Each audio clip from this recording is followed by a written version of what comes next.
मन की बात को वो दीवार पर चस्पा करना चाहते हैं, पोस्टर लगाना चाहते हैं, वो पूरे हरियाणा में जहां भी लगाना चाहें वो ये पोस्टर्स लगा सकते हैं। हम कोई रेस्ट्रिक्शन किसी तरीके का नहीं है। अगर किसी तरीके से पुलिस उनको परेशान करने की कोशिश करेगी, पूरी पार्टी एकजुट है, सारी लीडरशिप अपने कार्यकर्ताओं के साथ खड़ी है।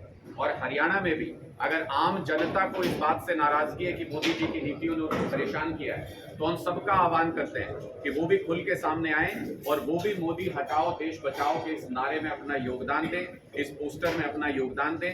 आज हम आप सबके सामने और वो पोस्टर भी दिखाना चाहते हैं कि किस तरीके का वो पोस्टर है, क्या गुनाह है ऐसा लिखने में। 4 शब्द अगर किसी ने लिख दिए तो हमारे देश में, देश आज़ाद है, उसमें ये पूरी स्वतंत्रता है कि कोई भी अपनी मर्जी से अपने स्लोगन्स बोल सकता है। और इसलिए आज हम ये पोस्टर्स लेके यहाँ पे आपके बीच में मौजूद हैं। मोदी हटाओ देश बचाओ, ये आज पूरे देश की आवाज है। मोदी हटाओ देश बचाओ, मोदी हटाओ देश बचाओ, मोदी हटाओ देश बचाओ। हम इस कार्यक्रम के तुरंत बाद, इस प्रेस कॉन्फ्रेंस के तुरंत बाद यहाँ से बाहर निकलेंगे और खुद अपने हाथों से ये पोस्टर लगाएंगे। मैं करनाल पुलिस को भी, मैं हरियाणा पुलिस को भी आमंत्रित करता हूँ कि जिस धारा में, जिस कानून के तहत उनके अंदर हिम्मत हो, वो हमारे ऊपर केस दर्ज करके दिखाएं। हम पहले भी कह चुके हैं, ना हम इनकी लाठियों से डरते, ना हम इनकी जेलों से डरते, ना इनकी गोलियों से डरते, ना इनकी फांसी से डरते। मुझे लगता है कि आज़ादी का एक दूसरा आंदोलन चल रहा है जिसमें हमें एक बार फिर से सरकारों को यह एहसास कराना पड़ेगा कि अब भारत के नागरिक किसी के गुलाम नहीं है और ये अंग्रेजों का शासन नहीं चल रहा। डांडा जी, ये मोदी जी कौन से हैं? 3 मोदियों की वजह से राहुल गांधी की सदस्यता चली गई। प्रधानमंत्री नरेंद्र मोदी जी जिस तरीके से इस देश को चलाना चाहते हैं और जिस तरीके से तानाशाही रवैया अपनाए हुए हैं, हम सीधे तौर पर यह संदेश देना चाहते हैं कि वो देश के लिए घातक है। वो देश की आज़ादी के लिए, देश की स्वतंत्रता के लिए घातक है। अगर आपकी एजेंसियां आपके घर से बाहर निकलने पे पाबंदी लगाने लगे, किसी व्यक्ति को इसलिए नजरबंद कर दिया जाए कि वो कोई पोस्टर लगाएगा, बाहर निकल के कोई नारा लगाएगा, तो आज़ादी का मतलब क्या है? हमें तो आज़ादी इसलिए मिली थी कि हम आज़ादी से अपनी बात कह सकते हैं, बोलने की आज़ादी होगी, घूमने की आज़ादी होगी, आने जाने की आज़ादी होगी, अपनी बात कहने की आज़ादी होगी। अगर वो स्वतंत्रता छीनने की कोशिश की जाएगी तो उसका पुरजोर तरीके से विरोध करेंगे। और कल की जो पुलिस की हरकत है, हरियाणा पुलिस की, उससे यही नजर आता है कि ये स्वतंत्रता छीनने की कोशिश की जा रही है, क्योंकि पुलिस जगह जगह पे जाके नजरबंद कर रही है हमारे कार्यकर्ताओं को, नेताओं को। और करनाल के अंदर जो रात को हमारे कार्यकर्ता पोस्टर्स लगा रहे थे, उनको बिना किसी कानूनी कार्रवाई के उनको सड़क से उठा लिया गया। सर, मैंने जो पूछा उसका तो जवाब दे दो। जो मैंने साफ तौर पे कहा कि देश के प्रधानमंत्री नरेंद्र मोदी जी जिस तरह से देश को चला रहे हैं वो देश के लिए घातक है। इसलिए हमने ये नारा दिया है कि मोदी हटाओ देश बचाओ। 2014 में भी पोस्टर लगेगा करनाल में। आप ये पोस्टर लगाए, क्या था आपको भी राज्यसभा से? देखिए, ये राहुल गांधी की सदस्यता का सवाल है, ये देश के लोकतंत्र का सवाल है, ये देश की आज़ादी का सवाल है। जो लाखों कुर्बानियां दी गई थी, उन कुर्बानियों के आखिर क्या हासिल किया? क्या विपक्षी दलों की आवाज़ को दबाने के लिए उनको जेल के अंदर बंद कर दिया जाए? क्या सत्येंद्र जैन को 10 महीने से इसलिए बंद कर रखा है कि उन्होंने अच्छे हॉस्टल बनाए, अच्छे मोहल्ला क्लिनिक बनाए? क्या मनीष सिसोदिया को इसलिए बंद कर रखा है कि उन्होंने अच्छे स्कूल बनाए? सारी दुनिया के एक एग्जाम्पल दिया कि सरकारी स्कूल भी बेहतर हो सकते हैं, सरकारी कॉलेज भी बेहतर हो सकते हैं। आज तक 1 रुपए का आरोप उनके पास नहीं लगा, परंतु जब सीबीआई उनको रोक नहीं पाई तो ईडी की धारा लगाई गई और उसके अंदर बंद कर दिया गया। इसी प्रकार राहुल गांधी की सदस्यता की बात है, इसी प्रकार अन्य विपक्षी दलों के लीडर्स की स्वायत्तता की बात है, उनको दबाया जा रहा है, उनको कुचला जा रहा है। और इसलिए हम कह रहे हैं कि लोकतंत्र खतरे के अंदर है, इसलिए हम कह रहे हैं कि मोदी हटाओ और देश बचाओ। मेरा सवाल यह है कि अंग्रेजों के समय जब क्रांति लाई गई थी और तब उस समय जो है लोग अनशन, धरना, प्रदर्शन किया करते थे, भूख हड़ताल किया करते थे। आज के समय वो चीज़ देखने को नहीं मिलती। सिर्फ मेन जो है वो ये देखा जाता है कि हमने अपना बयान दे दिया और उसके बाद में सीमित हो गए। तो उस पर आप क्या कहना चाहेंगे? देखिए, निश्चित तौर पे ये वापस से जब हमने आज़ादी पाई तो हज़ारों शहादतें देके, लाखों शहादतें देके आज़ादी पाई थी और इसलिए उसका मोल भी सारी हमारी जो पिछली जनरेशन है वो समझती थी। आज दोबारा से हमारे सामने वो दौर लौट रहा है कि अगर हमने अपनी आज़ादी के लिए आवाज़ नहीं उठाई और अगर हमने अपने अधिकारों को सेफगार्ड नहीं किया तो वापस से सरकार उसी दिशा में बढ़ रही है कि धीरे धीरे हम प्राइवेट कंपनियों की गुलामी की तरफ चले जाएंगे।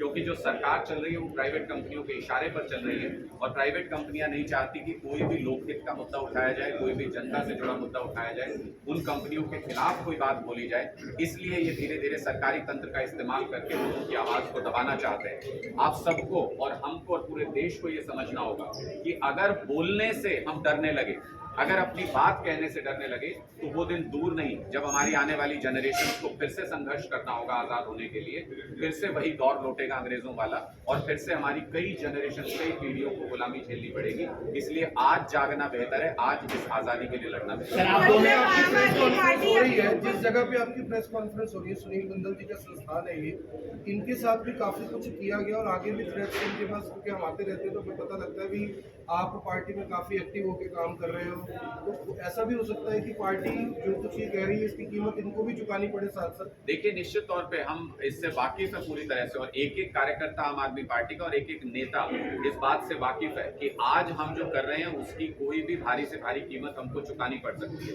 और इसलिए हम तो कहते हैं कि हम सर पे कफन बांध के निकले हुए सिपाही हैं अरविंद केजरीवाल जी के, वो एक आजादी की दूसरी लड़ाई लड़ रहे हैं और वापस से तानाशाही की तरफ ये देश बढ़ रहा है। उसको रोकने के लिए हम सबको एकजुट होकर लड़ना पड़ेगा, किसी को तो कुर्बानी देनी पड़ेगी। और आज सिंह तो सारे कहते हैं आप पार्टी में, भगत सिंह कौन बनेगा? देखिए, आम आदमी पार्टी में तो आम आदमी पार्टी में तो सारे ही भगत सिंह आम आदमी पार्टी में। भगत सिंह जी ने क्या किया था, अंग्रेजों ने सोचा था कि भगत सिंह जी को जेल में डाल दो फिर शायद कोई आजादी नहीं मांगेगा। इन्होंने भी यही सोचा, नए अंग्रेजों ने, कि इन्होंने कहा कि सत्येंद्र जैन जी को जेल में डाल दो फिर कोई अच्छे अस्पताल नहीं बनाएगा। पंजाब के नेता कह रहे हैं कि इसकी वजह से मनीष सिसोदिया जी को जेल में डाल दो फिर कोई अच्छे स्कूल नहीं बनाएगा। लेकिन वो रुकेगा नहीं। एक मनीष सिसोदिया को अंदर डालोगे 50 मनीष सिसोदिया, 1000 मनीष सिसोदिया पैदा हो जाएंगे। एक सत्येंद्र जैन को जेल में डालोगे 1000 सत्येंद्र जैन पैदा हो जाएंगे। ये इनकलाब है, ये आंदोलन है, ये रुकेगा नहीं। और इसी से डरती है मोदी सरकार, इसलिए ये न पोस्टर लगाने देते, न अपने खिलाफ कुछ बोलने देते हैं। लेकिन अब ये जनता की आवाज है। अरविंद केजरीवाल जी ने तो सिर्फ एक आह्वान किया, एक नारा दिया। अब ये जन जन की आवाज है। जनता को आप रोक नहीं सकते। आप शहर में लगाने से रोकेंगे, गांव में लगाएंगे, सड़क पे लगाने से रोकेंगे, गली में लगाएंगे। अगर गलियों में लगाने से रोकेंगे, लोग अपने घरों पे लगा लेंगे। आप कहां तक आवाज? सर, सरकार ने एक आयोग बनाया है, रेशनलाइजेशन आयोग। ये ए से बी ग्रेड तक जो आरक्षण के तहत पदोन्नति दी जाएगी और 1 महीने के अंदर का है, तो आप दोनों का कमेंट क्या है इस पर? देखिए, आज तो ये देश की आजादी का सवाल है। आज हम मुद्दा ये आयोग बनाया, इस पर आपकी क्या प्रतिक्रिया है आम आदमी पार्टी के सांसद होने के नाते? इसके लिए आप अलग से लेना, परंतु इस पे आज हम ये देश की जो आजादी की आवाज है, जिसको आम आदमी पार्टी सड़क से लेकर संसद तक उठा रही है, जिसको आम आदमी पार्टी ने प्रधानमंत्री के भाषण के दौरान भी संसद के अंदर उठाया, जिसको आम आदमी पार्टी के राष्ट्रीय संयोजक अरविंद केजरीवाल जी ने जंतर मंतर से उठाया, आज उसको देश के कोने के अंदर हम इस आवाज को उठा रहे हैं। और आज का मुद्दा यही। डॉक्टर साहब, आपके सवाल पे हम अलग से बात करेंगे। डॉक्टर साहब अलग से क्यों करेंगे? ये बताओ 2014 में पोस्टर लगे थे यहाँ पर। 2014 में विधानसभा चुनाव से पहले पोस्टर लगे थे। जिसके पोस्टर लगते हैं वो दोबारा बना रहता है। आपका क्या कहना है? देखिए, मुझे तो ऐसा, आपका कहने के मुताबिक कि अंग्रेजों के खिलाफ पोस्टर लगाए थे तो इसका मतलब हमें गुलाम ही रहना चाहिए था उस लॉजिक के हिसाब से। नहीं, ये लॉजिक नहीं है। ऐसा कोई लॉजिक नहीं है। जब जन जन की आवाज पैदा हो जाती है और जब जनता को लगता है कि अब ये बात बोलना लाजमी है, जरूरी है, अगर आज ये बात नहीं बोली गई तो हम गुलामी की तरफ अपना पहला कदम बढ़ा लेंगे।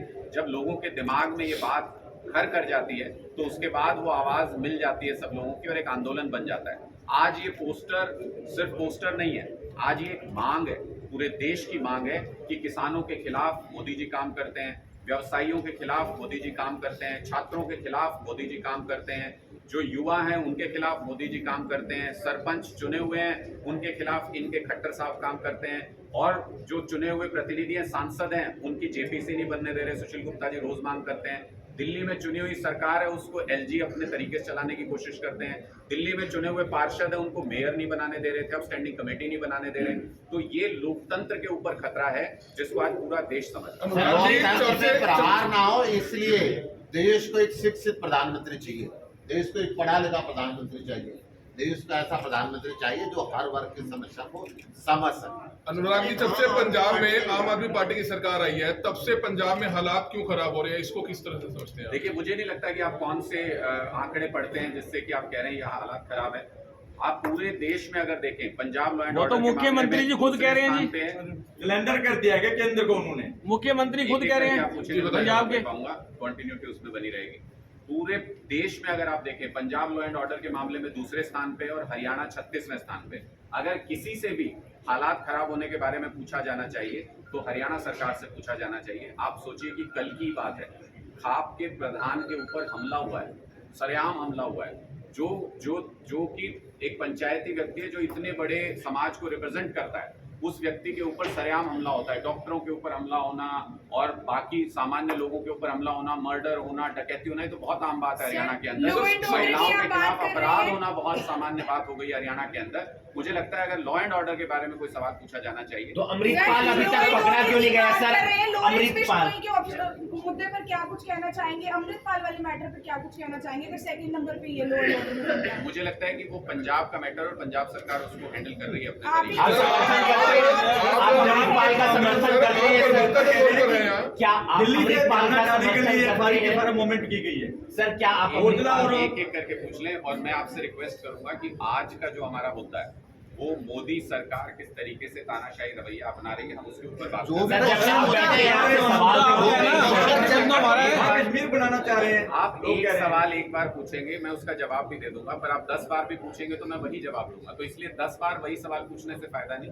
आप एक बार पूछिए, मैं आपको एक बार जवाब अमृतपाल दूंगा। को लेकर आपकी क्या राय है? क्या वो गिरफ्तार नहीं होना चाहिए? क्या आप समर्थन करते हैं अमृतपाल का? क्या आप खालिस्तान का समर्थन करते हैं? देखिए, पंजाब सरकार ने इसके बारे में अपना स्टैंड बहुत अच्छे तरीके से क्लियर किया है और मुझे लगता है कि जो जिस वक्त कानूनी रूप से जरूरी चीज थी वो पंजाब सरकार ने वो कदम उठाए और बहुत ही सेंसिटिव तरीके से उन्होंने इस पूरे मैटर को हैंडल किया है। हमें पूरी उम्मीद है कि कानून की पूरी इज्जत रखते हुए, कानून का पूरा संकल्प रखते हुए बहुत ही अच्छे तरीके से पंजाब सरकार इसको हैंडल करने में सक्षम है। पंजाब में लॉ एंड ऑर्डर की स्थिति आज के दिन में पूरे देश में केंद्र सरकार की रिपोर्ट के हिसाब से सेकंड नंबर पर है। इंडिविजुअल इंसिडेंट्स को देख करके उसको बड़ा बना करके पेश नहीं करना चाहिए। मुझे लगता है कि एक पूरी समाहित रिपोर्ट देखें तो पंजाब में लॉ एंड ऑर्डर वो ठीक है अमृत